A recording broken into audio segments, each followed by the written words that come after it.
Yeah. Yeah, man. I say before the truth, life was pretty confusing. And we know all know who the author of confusion is, nothing but Satan. Satan the devil. But cause I always all my life I always been a lit individual, you know what I'm saying? I always been turned, I always been, bold, buck, whatever you wanna call it. But it's just like I always had other people around me, you know what I'm saying? I always had high expectations of myself, but I could never turn up. I could never succeed at nothing. I'm just like, dang, like I got all these people following me, I got a nice entourage, you know what I'm saying? I got great expectations for myself. I'm lit, I'm talented, I always been but I couldn't never take off. You know what I'm saying? Most High always smacked me straight on my face every time I had an opportunity to shine. He was just pretty much saved me for this opportunity right here, civil disobedience, being with Brewz in the hood, for real, for real. I know that, well, knowing what I know now as far as scripture, I would have been setting myself up for the lake of fire getting into the music industry. That's why I say in Hebrew business, and I take, I'm real humble with that. I'm grateful God saved me from the music industry, for real, for real. 'Cause my life would have been completely given over to Satan. You know what I'm saying? So, man, that's my testimony. I came into the truth right before the pandemic. It's like a wave hit the whole world or something. Everybody sat down real quick and took a took a look at their life, and I was one of them. So I'm just grateful. I'm just grateful that spirit. You know what I'm saying? Hit me. You know what I'm saying? And we enduring to the end. We ain't. You know what I'm saying? Better or holier than nobody. We still fighting. You know what I'm saying? But we just crucifying the flesh, you know what I'm saying, and putting away those things that are opposite of what God likes. You know what I'm saying? Those things are not pleasing to God. We do that by reading the Bible. That's it. King James version, get one. I now before I came into the truth, I was doing a few things. uh, like Lola, I grew up in a pretty decent house. You know what I'm saying? My mom and daddy married. They still married to this very day. My dad worked hard. My mama worked for the city of Chicago and everything else. I went to high school and I went to military school for my senior year in high school. I my I actually thought I was going to end up in the army when I was in high school because I was really into ROTC and military and all that stuff. I was deep into it. So I thought I was going to the military, but I had a childhood disease when I was little. I had juvenile rheumatoid arthritis, so I didn't know that was going to actually disqualify me from going into the military. So after I got disqualified from going into the military, I didn't know what I was going to do, to be quite honest. I moved up to Milwaukee with my brother, my eldest brother, who passed away 6 years ago. And me and him, we lived together. And when I got up there, some of the guys up there, they was already, rapping and everything else and everything. And I was doing a little right, not too much, but I was just doing a little right. But when I linked up with these guys, it was almost like they elevated. I remember the guy that I was rapping with, his name was Eastwood. And this dude, he could sound like any rapper in the industry that you could think of. I mean, he actually had a song called "The Thousand Voices of Eastwood," where he sounded like pretty much every rapper in the industry, and he did like a 8 bar verse with all these hot rappers, and he sounded just like him. So I was tripping.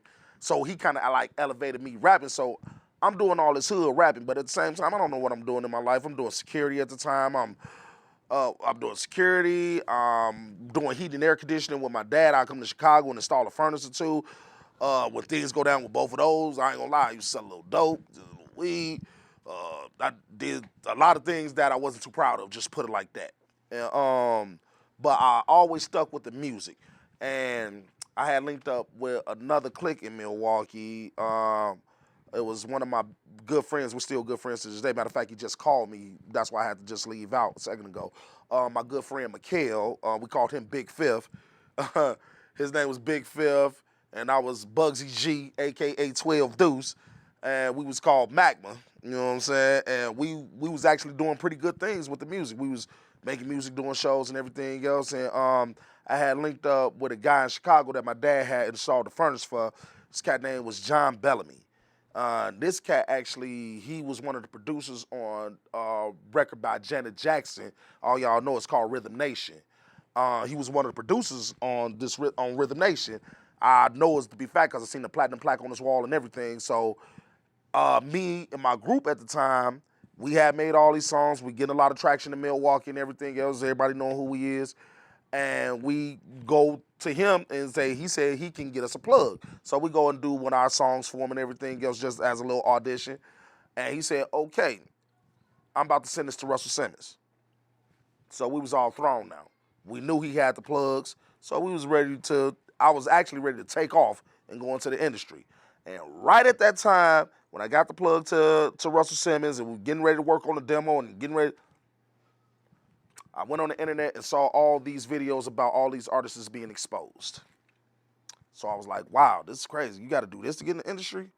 And then right on the heels of that, one of the sisters that go here, her husband, he had showed me, it was around Christmas time.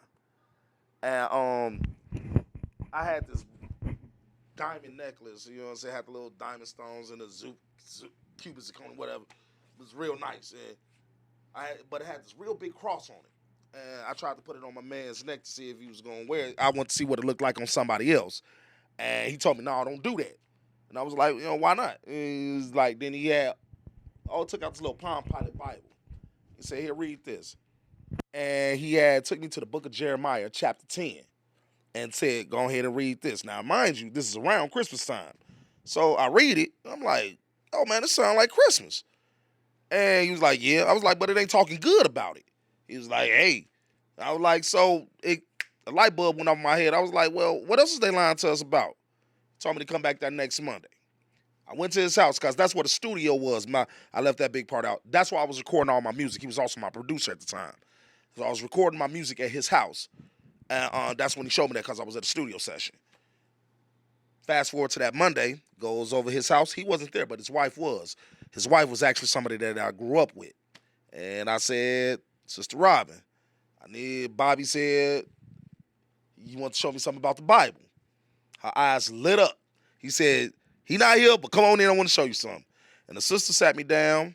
I remember like it was yesterday. She sat me down and showed me Job 30 and 30. Said, read that. I read, my skin is black up on me and burnt with heat. Blew me. Then she took me over to Deuteronomy 28 and just said, read verse 68. I ain't been right since. Real. She gave me Brothers Elijah's Black History and the Bible lesson. I think that lesson was something like 3 hours long. I watched it 5 times back to back. That's all I was watching, I think, for that whole weekend was that right there. I don't even think I watched no regular TV. I think I just watched that lesson the entire weekend. And ever since then, I've been on this path because it was like